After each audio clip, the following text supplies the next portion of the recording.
Yo,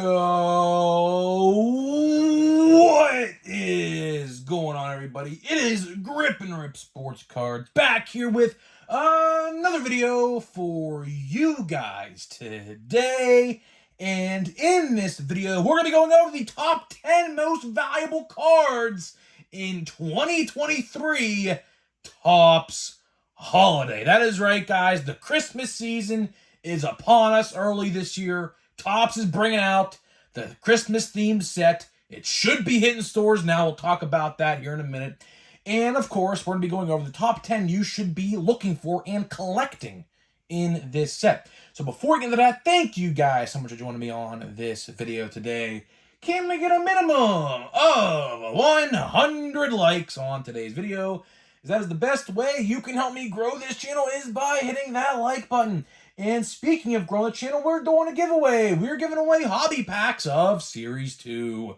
All you got to do to enter is be publicly subscribed, like this video, turn on the post notifications for all the content on the channel. And last, but certainly not least, leave a comment in the comment section on who your all-star representatives are on your favorite team.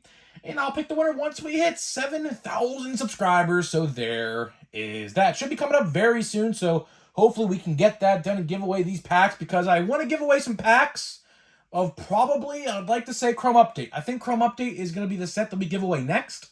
That's probably the set that everyone's most looking forward to.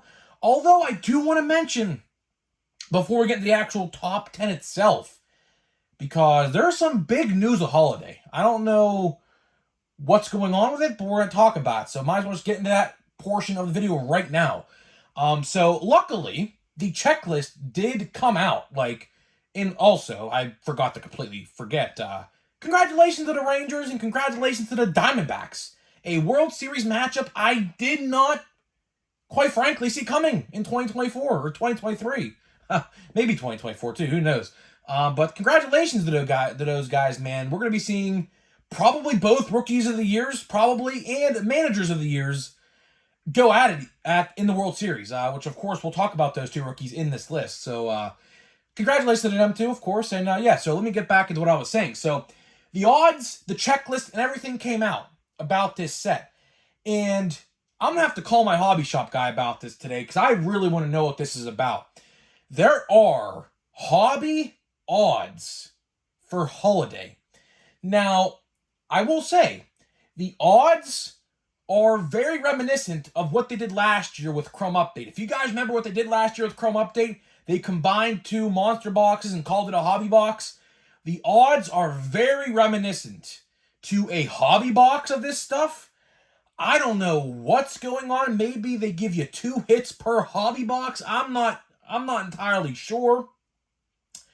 But needless to say, I did want to mention that. Autographs are 1 in every 330 packs, so essentially divide that by 10, you're getting 33 boxes, essentially.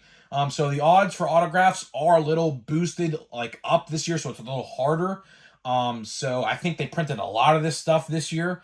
So I'm going to have to call my hobby store guy about this today. Of course, it's right now. It's literally after the NLCS game ended, so I can't obviously call him at 11 o'clock at night.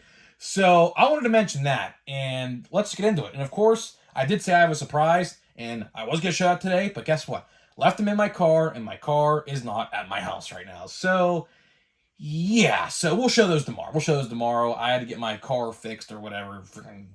But, yeah, I left them in there, completely forgot about it. So, we'll show those tomorrow because they're really cool. It was a birthday gift from a subscriber. They're very cool. I'll just say that. They're very, very cool.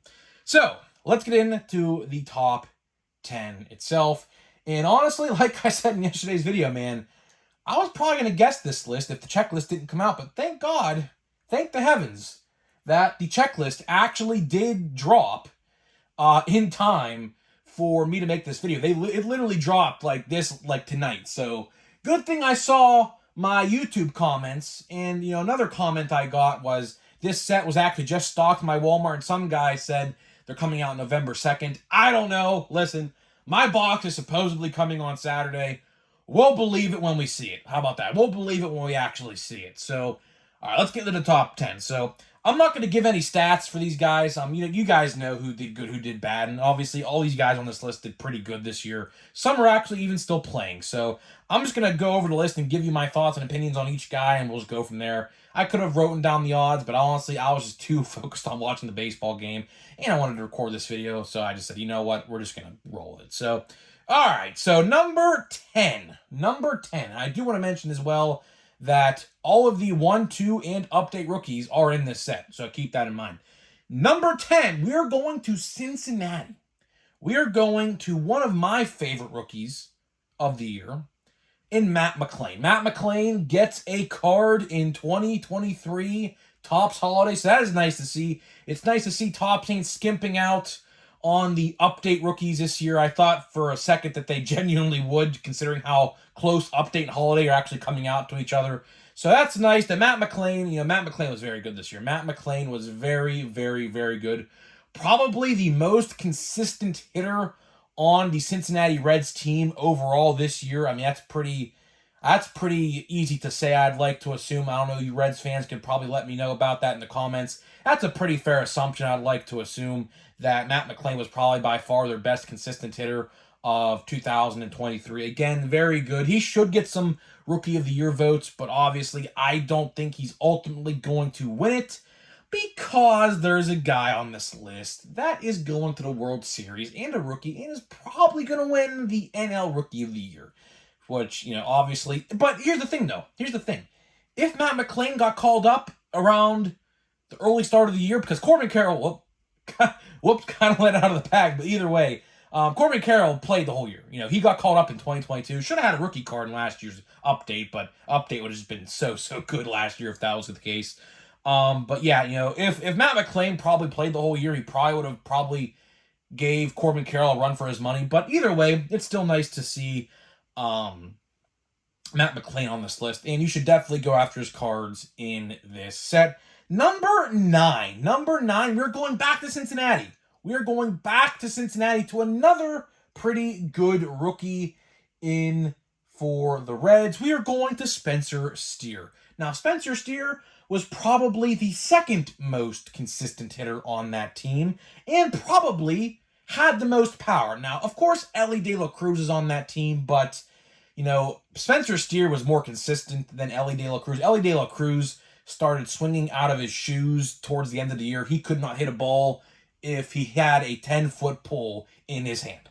I think that's a pretty fair assessment coming from a Pirates fan who we played 6 times in the last month, and I saw it for myself. That he couldn't hit. So Spencer Steer is definitely the second most consistent hitter on that team. Probably had the most power. Now Elly, of course, has the most raw power, but he can't use it if you can't hit, right? So ultimately, I do think Spencer Steer is a better rookie. Obviously, Elly is not in this set. He'll have a card next year in 2024 Topps. So obviously, keep an eye out on that. Number 8, we're going to another NL Central team in the St. Louis Cardinals. That is right. We're going to another NL Central team. I think this is the last NL Central player on this list. I could have put some Pirates on this list, but biasy would have kicked in and probably didn't deserve to be on the list. I would put Liover Peguero, though, at a honorable mention, though, if I did have an honorable mentions tab. So just keep that in mind. But number 8, we're going to Jordan Walker. Jordan Walker probably in the top 3 rookies that I liked to watch in 2023. Although he's on the rival Cardinals, of course, to my Pirates. I kept on saying Corbin Carroll. Jordan Walker, very, very fun to watch, man. Jordan Walker was very, very fun to watch. One of the few bright spots on that Cardinals team. Of course, the Cardinals this year did not have a good year. And, a lot of Cardinals fans were not happy. They lost like 90-plus games for the first time, I think, since the 90s. And they finished in last place in the NL Central, which is something that they shouldn't have been saying this year. But here we are, man, talking about, the Cardinals in last place. But Jordan Walker is going to be one of those players for years to come on that team. He's only 22 years old. I think he's even 21. He might be 22 by now. But either way, Jordan Walker going to be a beast of an athlete for that Cardinals team. If you're a Cardinals fan, you have a lot to look forward to with him. Definitely bright future in that guy's career. Number 7, we are going to Atlanta. That is right, guys. We are going to Atlanta in the Braves. Braves, man, had all the power and all the positivity in the world in the regular season, but when it came to playing the Phillies in the NL Divisional Series, they just laid down and didn't compete at all. But who are we going to? We're going to Michael Harris II. That is right, guys. Michael Harris makes the list at number 7 on this list. Now, at the start of the year, Michael Harris was not doing good. I remember vividly when the Pirates were playing them, I think in May this year, Michael Harris was batting 9th and had a 198 average with like a 600 OPS. Obviously, not the stats you're going to want to see from a guy that you signed long-term after just a short, brief stint in the major leagues in 2022. So obviously, you're looking for more production out of him. He did, towards the middle half and end of the year, start to pick it up a lot. He went from like 198 to like 295 by the end of the year, something like that. Still batted 9th, but here's the thing though. When you have a guy like that batting 9th, and we'll even use the Diamondbacks example for Perdomo, it works. Sometimes, most of the time, your 9 guy in the batting lineup is straight dog crap, right? I mean, that's just how it is, right? But, when you have a guy like Michael Harris who is fast and hits for speed, or not speed, but contact and power, it goes a long way. And we're seeing that right now at the Diamondbacks in Geraldo Perdomo. I can't say that name's a tongue twister. But either way, Michael Harris going to have a great career. He's young. He's going to have a great career with Atlanta. And Atlanta, you shouldn't worry. I mean, you shouldn't worry about the choke job you did for the last couple of years in the playoffs against the Phillies. But other than that, your regular season, you're fine there. But probably should, invest in some pitching, maybe some better pitching, starting pitching to be exact. Because that starting pitching lineup outside of Strider, not good, man. Not good. So, number 7, Michael Harris. Now, number six, we are going to Baltimore. Baltimore and the Orioles. What a magical season they had. Of course, season got cut short to the AL champions themselves and the end of the day. But, needless to say, a great, great season nonetheless. We are going to Gunnar Henderson. Gunnar Henderson, sometimes, I leave him off the list. Sometimes I put him on the list. And when I leave him off the list, people give me lip for it. Here's the thing, right? Here's why I really don't like to put Gunnar Henderson on the list. Because he was very inconsistent this year. Gunnar Henderson should have honestly been number 9 or number 10 on this list. I just put him so high up on the list because the Orioles themselves had an absolute magical season this year, and he was part of it for the most part. Now, if I do recall, now Orioles fans, you can chime in the comment section below. I do believe he got sent down to AAA halfway point through the year because he was just doing terrible. I remember the Pirates played them in May. He was batting literally 120 or something like that. So I think he got sent down, then he did well and came back up, and then obviously started to produce, and then he stayed the whole year. But either way, he's young again. These teams with these young guys and these young prospects, they're going to be good, man. You just got to give them time. You just got to give them time to bloom and to prosper at the end of the day, and you're going to see overall when they hit their breakout point, you're going to see just awesome stuff. So that is that for number 6. Halfway through the list, this should be getting easier for you guys now to identify who's going to make what spot. We're going to Arizona, and not to Corbin Carroll. Not yet, at least. We're going to Gabriel Moreno.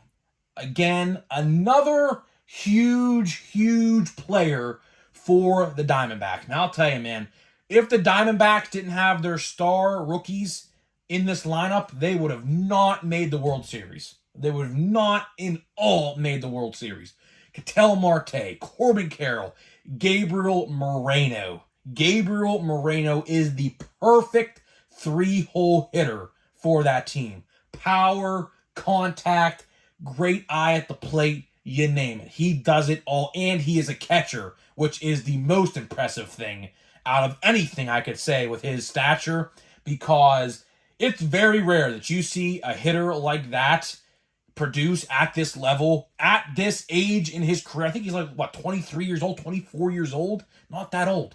And he's a catcher of all things, too. And he's gotten beat up behind that plate in the playoffs. I remember Bryce ran him over. He got hit with a bat in, like, the Brewers series, I remember. So he got a freaking beating behind the plate, and he's still producing at the plate, man. Gabriel Moreno came up clutch big time, multiple times this NLCS, and that is why, ultimately, he is a part of the reason why they are the NL champions of Major League Baseball. So that's all I got to say about him.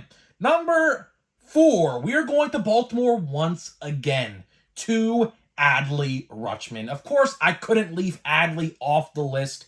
That would be a cardinal sin to leave Adley off the list. We're starting the year talking about Adley in 2023 Top Series 1, and we're essentially ending the year, not yet, but close, holiday, I mean, getting there, talking about Adley Rutschman. Although this probably will be one of the last sets we do for 2023. Side note, there's not too many other sets coming out. I mean, we got Archives, November 8th. We got Crumb Update, which is literally just a reskin of Update. So, I mean, he's not going to be in their rookie debut, sure. Heritage High Number, know nothing about.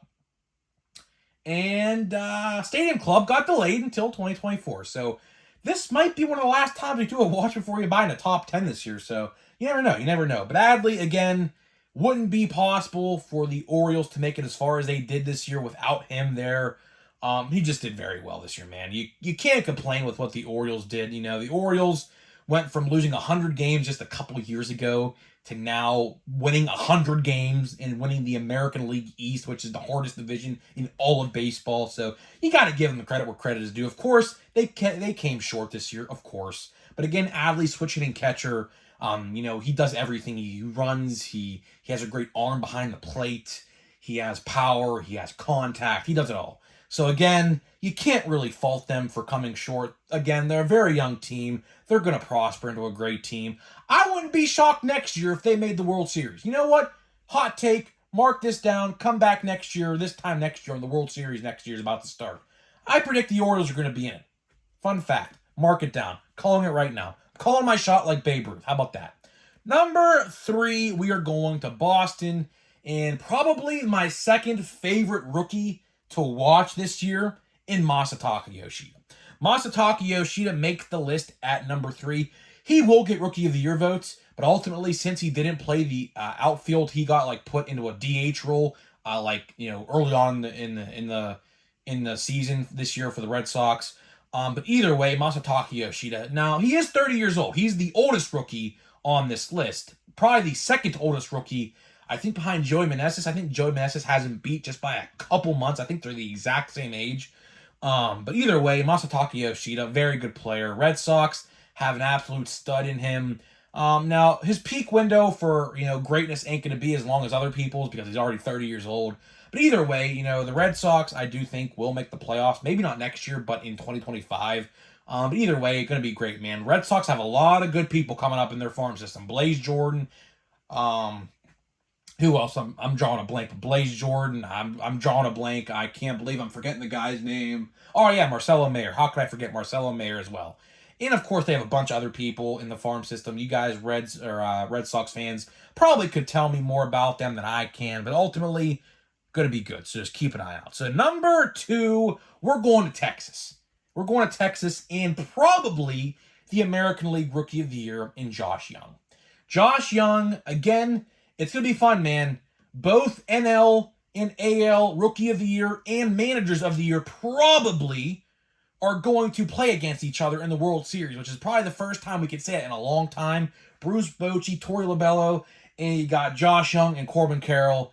What more can you ask for? Now, I do think Josh Young will win it ultimately because, again, the only person who's going to come close to him is Yoshida, and Gunnar Henderson might get some votes, maybe. Adley, I don't think is going to get any votes because I think he's past that rookie stature, although he has rookie cards in this year's set. That's at the top. That's just tops at the end of the day. But Josh Young, I think, is definitely the AL Rookie of the Year. I mean, there's every point, is in pointing that direction. And of course, also, he was out for like 6 weeks with a thumb surgery or something like that. Of course, he was on my fantasy team, so I know that for a fact. But that's not going to hinder anything. So ultimately, Josh Young, your AL Rookie of the Year, number 2. And number 1 on the list. I've literally been talking about him all video long. It's no secret who it is. He is the NL Rookie of the Year and probably my favorite rookie to watch this year because I have followed this guy for a long time when the Diamondbacks drafted him. I have known about this guy for a very long time, and it genuinely makes me happy to see a player like Corbin Carroll succeed after I've been keeping up with him throughout his minor league and major league career. So Corbin Carroll, no surprise, takes the prize at number 1 and is by far going to be the most collectible rookie in 2023 Topps Holiday. So that is it for this video, guys. We're going to get into a pack here of Pro Debut in this video. So let me know in the comment section, who is your pick for top 10 most valuable? How about that? How about we start doing that? How about in the comments of these videos, you guys put your top 10 most valuables in the list as well. I'd love to hear what you guys have to think of your top 10. Very good checklist. The checklist in general is very, very good. So let's get into this pack here of Pro Debut. Of course, Pro Debut, one of my favorite sets of 2023. Let's see, we have something. I think we have an insert, which I like these cards. I saw them online. Armando Cruz, that guy sounds familiar. Kumar Rocker, definitely sounds familiar to me. The Pirates were all in on him until last minute. They pulled the plug. We got Dylan Beavers. Couldn't tell you if I knew that guy. We got Tyler Stroderson. Definitely know who he is. We got a Gavin Cross. I definitely know who Gavin Cross is. He should probably be up actually next year, I think. So keep an eye out for that. Could be a rookie to keep out for next year. We have Noelvi Marte, of course, going to be a rookie card. And I'd like to say he's going to have a rookie card in Series 2 next year. I'd like to assume. I don't know. Topps is weird. I don't know. We got Will Rudy. I couldn't tell you anything about him. And we got Andy Pages. Know a lot about Andy Pages. He should also be up next year. Next year's rookie class, speaking of which, we don't even know who's going to get called up, though, at the end of the day. We do know a lot of people who are going to be rookie cards next year just based off of who didn't get one this year. But next year's rookie class, who's going to get called up next year, there's a lot of potential. A lot of potential next year. So, guys, let me know what you think, and I'll see you guys in the next video.